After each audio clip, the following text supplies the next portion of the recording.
شنوندگان عزیز رادیو صدای خلافت، السلام علیکم و رحمت الله و برکاته.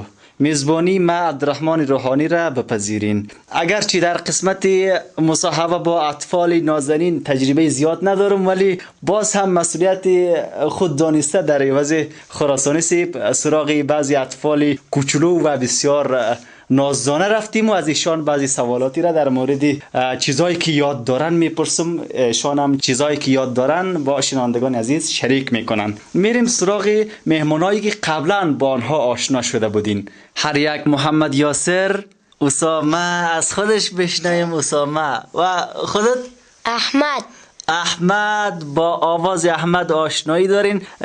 احمد بیادر پیامی بسیار جالبی را در برنامه‌های گذشته به علما و به امت مسلمه داشت. به هر صورت در ادامه برنامه با ما باشین و از ایشان تحفه جدیدی بشنوین.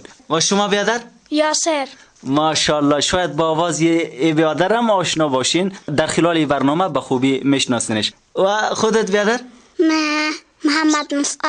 محمد مصعب. ماشاءالله، چقدر اسم جالب. خیلی خوش آمدیم به برنامه خودتان، گلهای خراسان. جزاک الله خیر. خب جزاکم الله خیره.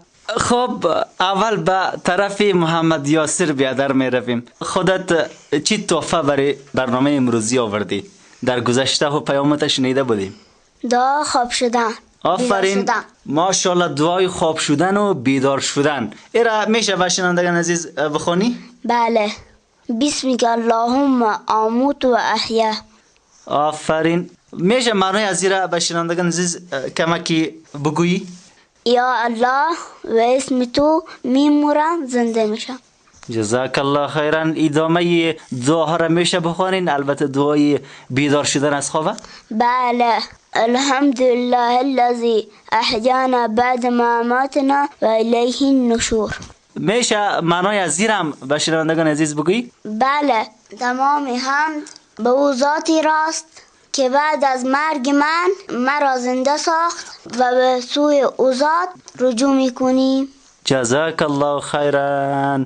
چی پیام برای شنوندگان عزیز داری، کسایی که در مناطق خلافت اسلامی نامدن و از پشت فضیلت ها نیستن و میده بچه هایی که در وقت خواب، در وقت بیدار شدن از خواب این دعاها را نمیخوانن، برای از اونا چی توصیه داری؟ برای از اونا نصیحتم است که در وقت خواب کردن و در وقت بیدار شدن همین دعاها را فراموش نکند، چون که سنت رسول الله است صلی الله علیه و سلم. جزاک الله خیرا.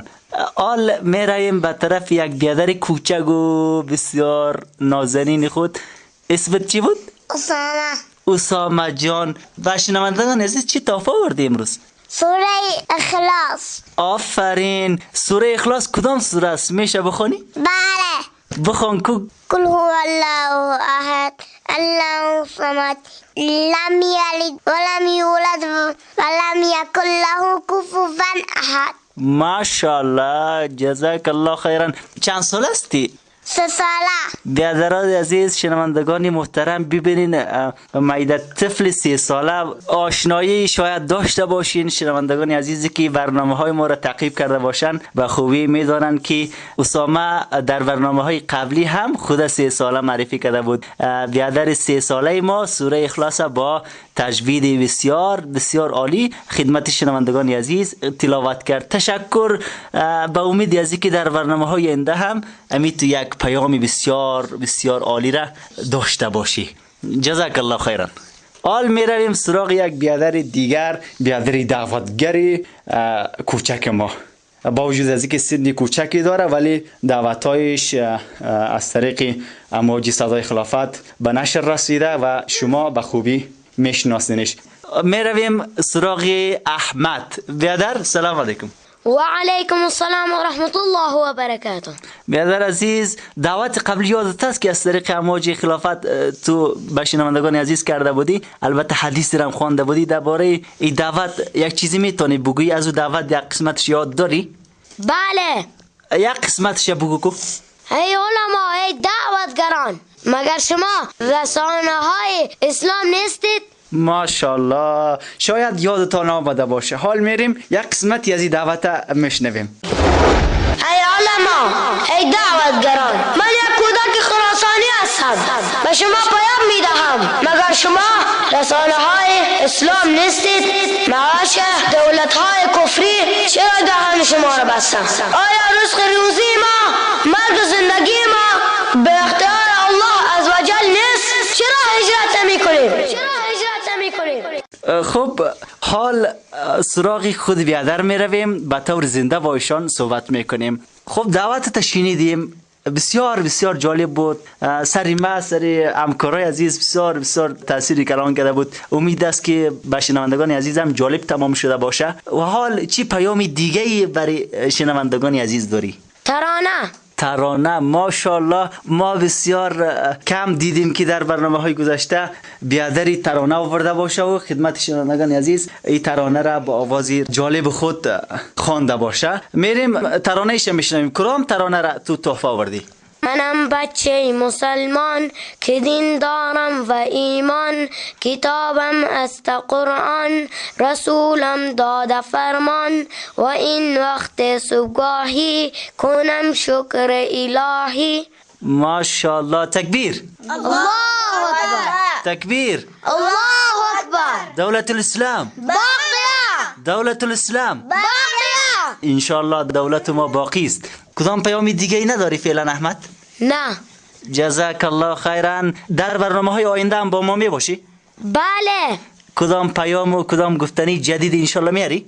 انشالله میارم. جزاک الله خیرا. دوستای عزیز منتظر پیام و یا هم احتمالا منتظر ترانه جدید احمد باشین. حال به طرف بیادر دیگر می رویم که سنی بزرگتری از اطفالی که صدایش شنیدین دارن. بیادر اسم شما؟ یاسر بیادر به برنامه خیلی ها خوش آمدی. جزاک الله خیر.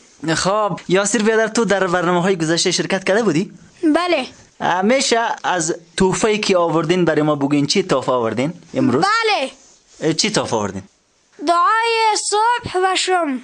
دعای صبح و شام یک دعای مسنون و ضروری برای هر مسلمان. میشه بخوانی دعاها را برای ما؟ بله. بخوان کو.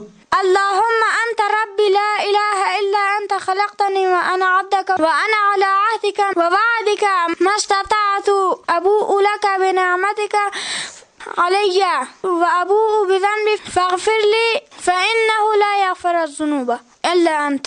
جزاک الله خیرا. کدام دعا بودی؟ اذکار صبح و شام. در صبح و شام میخوانده میشه؟ بعد از نماز صبح و شام این دعا را باید بگویی. این دعا حکمش چی توست؟ یعنی دعا واجب است، فرض است، سنت است، چی توست؟ سنت است. از رسول الله صلی الله علیه و سلم ثابت است نی؟ بله. جزاک الله خیرا. در برنامه های آینده میتونی وعده کنی یگان تحفه جدیدی به ما بیاری؟ بله. منتظر تو میمانیم با تحفه جدیدت. حال سراغ مصعب جان میرویم. مصعب سلام علیکم. و علیکم السلام. ماشاءالله امی سلامه که جواب دادی بسیار بسیار عالی بود، بسیار منظم جواب دادی. تو تجوید خوندی؟ تجوید نه. درس میخونی؟ درس بله. چرا خواندی تا کنون؟ حالی چی میخونی؟ حالی سپاره. در آینده چی تصمیم داری؟ چی شوی در آینده؟ میخوایم مجاهد. بسیار عالی. میخوای در آینده مجاهد شوی. الله تعالی تو را یک مجاهد حقیقی و مدافع اسلام و مدافع مسلمانان حقیقی بگردانه و همچنان مدافع دولت اسلامی بگردانه. جزاک الله خیرا. حال چی پیام داری برای شنوندگان عزیز؟ چی تحفه آوردی در این برنامه؟ دعای اقتحام. دعای اقتحام. اقتحام چی را میگه؟ میشه بگی؟ بله. چی را میگه؟ تعرض و اقتحام اردوش کلمات عربی است. ماشاءالله تو به عربی هم فکر کنم بلدیت داری البته؟ بس کلماتشو میفهم. ماشاءالله جزاک الله خیرا. یک ترانه است یادت میاد؟ قدح وقت الاقتحام. یادت میاد؟ این ترانه رو شنیدی در زندگی؟ بله. خوشت میاد این ترانه؟ بله. آل دعای اقتحام است مشتیم. بخوان کو. اللهم بك احول و بك اصول و بك اقاتل. ماشاءالله جزاک الله خیرا. تو این دعا را به خاطر چی حفظ کردی؟ به خاطر کدام نیت حفظ کردی؟ خاطر حفظ کردم که در آینده میخوایم مجاهد شوم و بالای دشمن تعرض آنها را مردار کنم.